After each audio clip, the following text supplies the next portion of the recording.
Hello student. तो हमारा next topic है जनरल माइक्रोबायोलॉजी में physiology of bacteria. Actually this topic is very simple. तो फिर आप कहेंगे आप क्यों पढ़ा रहे हो टॉपिक।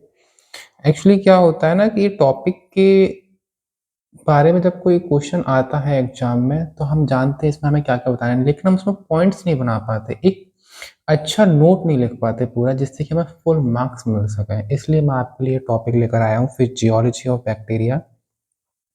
तो चलिए स्टार्ट करते हैं। What is generation time. Generation time क्या होता है? Time required for a bacteria to give rise to two daughter cell under optimum condition. Optimum condition जब उसके लिए फेवरेबल पीएच टेम्परेचर हो, तो उस ऑप्टिमम कंडीशन में एक बैक्टीरियम को कितना टाइम रिक्वायर हो रहा है डिवाइड करने के लिए into two daughter cell. Very simple. अब ये डिफरेंट स्पीसीज के लिए वेरी करता है। इकोलाई और most of the other pathogenic bacteria के लिए 20 मिनट होता है, लेकिन कुछ ऐसे माइक्रो ऑर्गेनिज्म बैक्टीरिया होते हैं जिनके लिए बहुत ज़्यादा होता है, like Mycobacterium tuberculosis 14 hours, Mycobacterium lepra जो कि 12 टू 13 डेज में इसका जनरेशन टाइम होता है। अब जनरेशन टाइम की इम्पोर्टेंस गाइज ये होती है कि बैक्टीरिया जितनी जल्दी डिवाइड करेगा हम उसको उतनी जल्दी किल कर सकते हैं। जो उसकी डिवाइडिंग प्रोसेस है उसको ख़त्म कर दो जिससे वो किल हो जाए। लाइक जब उसकी डिवाइड कर रहा है तो उसकी सेल वॉल सिंथेसिस को रोक दो, सेल मेम्ब्रेन सिंथेसिस को रोक दो, उसके अंदर जो मेटाबॉलिक प्रोसेस चल रही है उसको रोक दो। अगर कोई बैक्टीरिया का जनरेशन टाइम जितना ज़्यादा होगा तो हमें उसे किल करने में उतनी ज़्यादा टाइम लगेगा, और हमें उतने ज़्यादा टाइम के लिए पेशेंट को एंटीबायोटिक्स लेनी पड़ेंगी, क्योंकि पता नहीं कब जाके वो बैक्टीरिया हमारी बॉडी में डिवाइड करे। तो दिस इज अ कॉन्सेप्ट। उसके बाद कुछ बैक्टीरियल काउंट होते हैं। लाइक टोटल काउंट क्या होता है, जिसमें हम टोटल नंबर ऑफ बैक्टीरिया गिनते हैं, चाहे वो लाइव हो और डेड हो। वाइबल काउंट क्या होता है, जिसमें हम सिर्फ number of living cells count करते हैं। इसके लिए एक सबसे बेस्ट मेथड होता है वाइबल काउंट को पता करने के लिए प्योर प्लेट मेथड। ठीक है। Now this is a very simple chart. आप इस चार्ट को आई थिंक नीट के टाइम पर भी पढ़ चुके होंगे। हर कोई जानता है, पहले लैग फेस आता है, फिर लॉग फेस आता है, फिर स्टेशनरी फेस आता है। हर कोई ना कोई इसके बारे में एक दो लाइन लिख सकता है, लेकिन देयर आर सम थिंग्स जो कि हमें इस हर एक फेस के बारे में स्पेसिफिक लिखनी, जिससे कि हमें एक्स्ट्रा नंबर मिलेंगे। लाइक व्हाट इज, ये हम ग्राफ कब ऑब्टेन करते हैं, जब हम एक लिक्विड कल्चर मीडिया के अंदर किसी बैक्टीरिया को इनोकुलेट करें, उसके बाद हम उसका ग्रोथ कर्व देखते हैं। First of all this. Okay. Now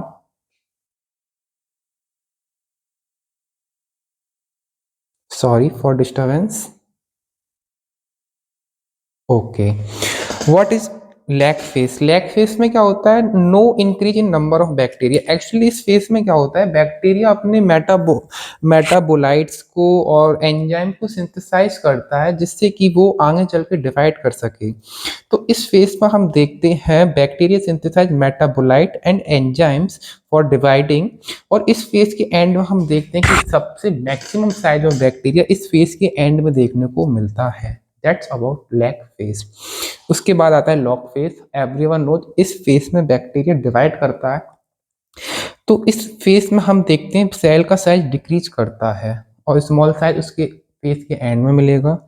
और maximum metabolic activity seen in bacteria. अब मैंने आपको बताया था अभी इससे पहले कि जनरेशन टाइम का इंपोर्टेंस होता है, क्योंकि more susceptible to antibiotic in log phase, क्योंकि इस फेस में बैक्टीरिया डिवाइड कर रहा है। तो इस फेस में बैक्टीरिया को मारना बहुत इजी हो जाएगा। तो क्वेश्चन आ सकता है, in which phase of bacterial growth curve bacteria is more susceptible to antibiotic, that is log phase. अब होता क्या है कि यहाँ पर हमारी जो कल्चर मीडियम है उसके अंदर most of the bacteria are live. तो हम जब उनको स्टेन करते हैं तो वो यूनिफॉर्मली स्टेन होते हैं, क्योंकि सारे बैक्टीरिया हमारे वाइबल होते हैं। उसके बाद आता है स्टेशनरी फेज। अब स्टेशनरी फेज में क्या हो रहा है, ऐसा नहीं है कि बैक्टीरिया डिवाइड करना बंद कर दिया है। कुछ बैक्टीरिया डिवाइड करना बंद कर गए हैं, कुछ बैक्टीरिया हमारे डिवाइड कर रहे हैं, कुछ बैक्टीरिया की डेथ भी हो रही है। तो यहाँ हमने दो ग्राफ बनाए, एक वायबल बैक्टीरिया के लिए बनाया है और एक टोटल काउंट के लिए बनाया है, जिसमें हम डेड और तो हमने इस फेज में ये देखा कि टोटल काउंट इंक्रीज कर रहा है, क्योंकि हम इसमें डेड सेल्स को भी गिन रहे हैं और डिवाइडिंग सेल्स को भी गिन रहे हैं। तो डिवाइडिंग सेल्स इंक्रीज कर रही हैं तो टोटल काउंट इंक्रीज हो रहा है, लेकिन इस फेज में स्टेशनरी फेज हमारा फ्लैट होता है, क्योंकि जितने बैक्टीरिया एक्सपायर हो रहे हैं, खत्म हो रहे हैं, उतने ही बैक्टीरिया बन भी रहे हैं।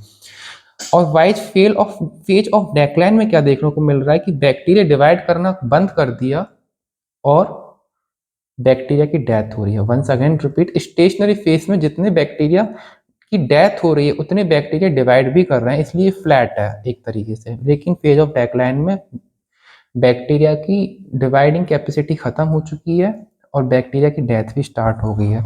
तो यही मैंने स्टेशनरी फेज में लिखा है, bacteria growth cease due to depletion of nutrient, a viable bacteria is equal to non viable bacteria, इसीलिए वो फ्लैट कर्व है स्टेशनरी फेज।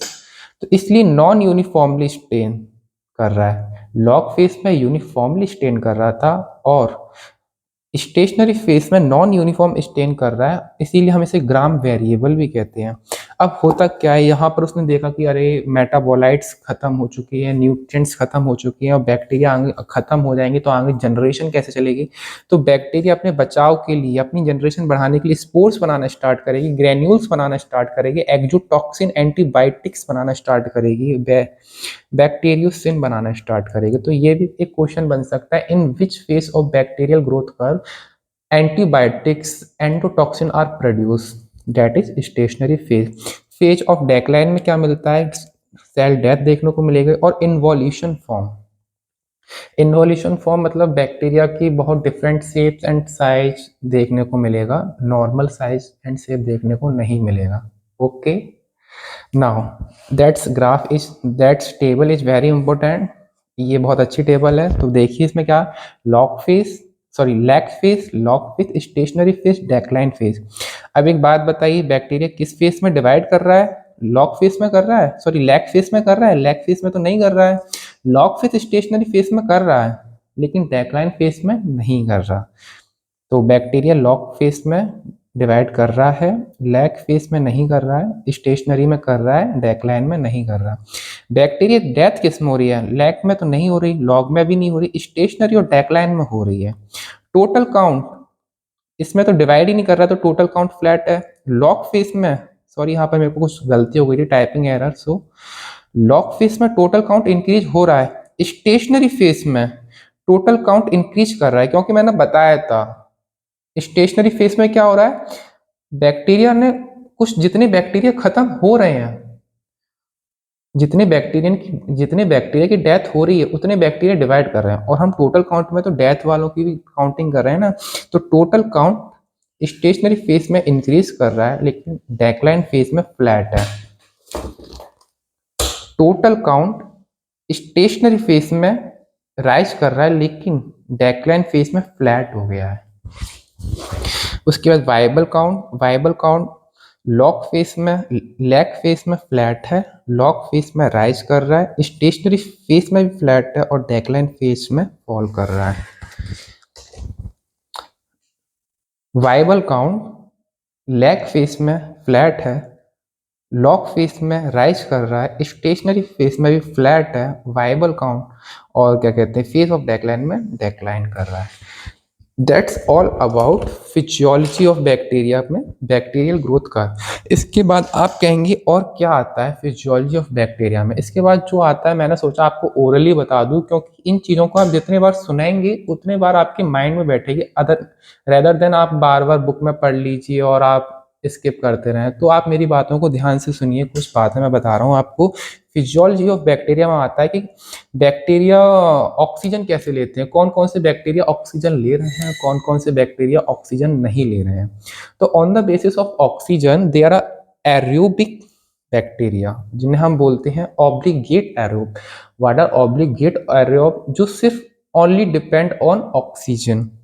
जो सिर्फ ऑक्सीजन की प्रेजेंस में ही सर्वाइव करें उन्हें हम बोलते हैं ऑब्लिगेट एरोब, जिसके अंदर आते हैं सूडोमोनाज, ट्यूबरकुलोसिस, टीबी का bacterium is obligate aerobe, bacillus, Brucella. याद रखना भी, मैं ब्रूसेला का एक एक्सेप्शन बताऊंगा तो याद रखना, most of the Brucella species are obligate aerobe Nocardia. ये हो गया हमारे ऑब्लिगेट एरोब। उसके बाद मैं बताता हूँ आपको व्हाट आर ऑब्लिगेट एनारोब, जो कि in the absence of oxygen survive करें। In the absence of oxygen जो सर्वाइव करें उन्हें हम बोलते हैं ऑब्लिगेट एनारोब। इसका एग्जाम्पल में आता है क्लॉस्ट्रीडियम। तो याद रखना, एक मेरे को भी याद है, कॉमन सी चीज है कि जो क्लॉस्ट्रीडियम का जो बैक्टीरिया होता है वो हमारा ऑब्लिगेट एनारोब होता है। इसके बाद मैं आपको बताता हूँ व्हाट आर फैकल्टेटिव एनारोब। यहाँ थोड़ा कंफ्यूजन होता है जब बात आए फैकल्टेटिव एनारोब, तो ये कॉमनली मोस्टली ग्रो करते हैं फैकल्टेटिव एनारोब ऑक्सीजन की प्रेजेंस में, लेकिन दे can also grow in presence of oxygen. Sorry, facultative and aerobe, they are aerobe but they can also grow anaerobically। मैं एक बार फिर रिपीट करता हूँ, what are facultative and aerobe? They are aerobe but they can also grow anaerobically। इसमें most of the pathogenic bacteria आते हैं like Enterobacteriaceae, Staphylococcus, Streptococcus, Staph aureus. उसी तरीके से फैकल्टेटिव एरोब्स क्या हो गए, they are anaerobe, they can also grow aerobically. इसके अंदर हमारा आ जाएगा लैक्टोबैसिलस। बातों को सुनना और माइंड में स्कैन करना जिससे कि हमेशा याद रहे। उसके बाद what are microaerophilic bacteria. Microaerophilic bacteria वो होते हैं जो कि सिर्फ 5 to 10% ऑफ ऑक्सीजन में सरवाइव करें। इसके अंदर आता है हमारा Campylobacter, Helicobacter and Mycobacterium bovis. याद रखना, जो टीबी का बैक्टीरिया है वो हमारा ऑब्लिगेट एरोब है, लेकिन जो माइकोबैक्टीरियम बोविस है वो हमारा माइक्रो एरोफिलिक बैक्टीरिया है। उसके बाद हम बात करते हैं व्हाट आर कैप्नोफिलिक बैक्टीरिया। कैप्नोफिलिक बैक्टीरिया वो होते हैं जो कि 5 to 10% ऑफ CO2 रिक्वायर करते हैं। जिन्हें ग्रो करने के लिए 5 to 10% कार्बन डाइऑक्साइड की रिक्वायरमेंट हो उन्हें हम कैप्नोफिलिक बैक्टीरिया बोलते हैं। इसके अंदर ब्रूसेला अबॉर्टस आता है। याद रखना, ब्रूसेला अबॉर्टस ये एक एक्सेप्शन है। उसी तरीके की स्ट्रेप्टोकोकस निमोनिया क्या है, एक फैकल्टेटिव एनारोब है, लेकिन स्ट्रेप्टोकोकस जो फैमिली है वो हमारा फैकल्टेटिव एनारोब है। एक्सेप्शन है स्ट्रेप्टोकोकस निमोनी जो कि कैप्नोफिलिक बैक्टीरिया है। अब हम बात करते हैं फिजियोलॉजी ऑफ बैक्टीरिया में टेम्परेचर की। मोस्ट ऑफ द बैक्टीरिया हमारे ग्रो करते हैं किस कंडीशन में, in the temperature between 25 to 40 degree Celsius. Most of the bacteria are grow in the temperature between 25 to 40 degree Celsius. इन्हें हम बोलते हैं मीजोफाइल्स। मीजोफाइल्स क्या होते हैं, जो 25 to 40 डिग्री सेल्सियस टेम्परेचर के रेंज में ग्रो करें। उसके बाद हम बात करते हैं व्हाट आर थर्मोफाइल्स, जो कि 55 to 80 डिग्री सेल्सियस की टेम्परेचर की रेंज में ग्रो करें। उसके बाद हम बात करते हैं साइक्रोफाइल्स, जो कि बिलो 20 डिग्री सेल्सियस में ग्रो करें। अब हम बात करते हैं फिजियोलॉजी ऑफ बैक्टीरिया में पीएच की। तो most of the bacteria are grow in between the pH of 7.2 to 7.6, लेकिन कुछ ऐसे बैक्टीरिया होते हैं जो कि एसिडिक एनवायरनमेंट में ग्रो करते हैं, एग्जाम्पल लैक्टोबैसिलस। और कुछ ऐसे बैक्टीरिया होते हैं जो कि एल्कलाइन मीडियम में ग्रो करते हैं, लाइक विब्रियो कोलेरी। उसके बाद फिजियोलॉजी ऑफ बैक्टीरिया में हम बात कर सकते हैं लाइट की। तो most of the bacteria grow in dark except photoautotrophs। Thank you guys, please like and subscribe this channel. अगर आपको इस चैनल से कोई बेनिफिट मिल रहा है तो प्लीज इस चैनल को लाइक एंड सब्सक्राइब जरूर करें, जिससे मुझे मोटिवेशन मिले मैं आगे और वीडियोस बनाऊं। Thank you guys.